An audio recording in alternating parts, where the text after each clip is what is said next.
এমন অনেক সময় হয় না যখন জীবনে আমরা সব কিছু ঠিক করার চেষ্টা করি, কিন্তু আমাদের সাথে সবসময় খারাপটাই হয়, সবসময় উল্টোটাই হয়। যে সময় আমরা খুব লো ফিল করি আর আমরা যে মানুষগুলোকে আমাদের সব থেকে কাছের ভাবি, তারাও আমাদের থেকে আস্তে আস্তে একটু একটু করে দূরত্ব বানাতে শুরু করে, তখন না নিজেকে কখনো একা অসহায় হেরে যাওয়া মনে করো না। কারণ এটা ভাবতেও যেও না যে তুমি খারাপ বলেই হয়তো সব খারাপটা তোমার সাথে হচ্ছে। আসলে কখনো কখনো না আমরা খারাপ হই না, খারাপ হয়তো শুধু আমাদের সময়টা। আর কথায় আছে জানো তো, খারাপ সময়ই আমাদের কাছের থেকে কাছের মানুষগুলোকে সবার আগে আমাদের থেকে দূরে নিয়ে যায়। তারাই সবার আগে আমাদের সাথে দূরত্ব বানায়।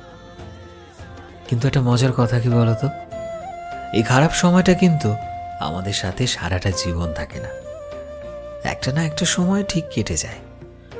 এই খারাপ সময়টাই তোমাদেরকে জীবনে অনেক কিছু শেখায়, জীবনে কিভাবে শক্ত হতে হয়, কিভাবে ধৈর্য ধরতে হয়, সব কিছু শিখিয়ে দিয়ে যায়। এই খারাপ সময়টা বুঝিয়ে দেয় যে কে তোমার আপন ছিল, কোন মানুষটা তোমার কাছে আপন সাজার ভান করেছিল, আর কোন মানুষটা সব সময় তোমার সাথে থাকবে। তাই জীবনে অনেক সময় খারাপ সময় এলে ভেঙে পড়ো না, বরং সেটা থেকে শিক্ষা নাও, দেখবে তবেই জীবনটা অনেকটা সুন্দর হয়ে গেছে।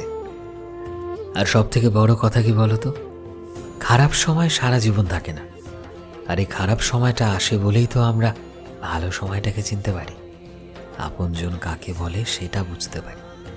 তাই জীবনে খারাপ সময় থাকাটাও কিন্তু বিশেষ জরুরি।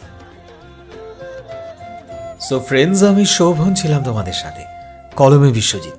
ভিডিওটি কেমন লাগলো অবশ্যই কমেন্টে জানিও। এই মুহূর্তে তুমি যদি আমাদের ফেসবুকে দেখে থাকো তবে প্লিজ আমাদের পেজটিকে ফলো করে দিও। চ্যানেলে নতুন হলে প্লিজ চ্যানেলটিকে সাবস্ক্রাইব করে দিও। আর যারা অলরেডি সাবস্ক্রাইব করেছো তোমাদের সবাইকে অসংখ্য ধন্যবাদ।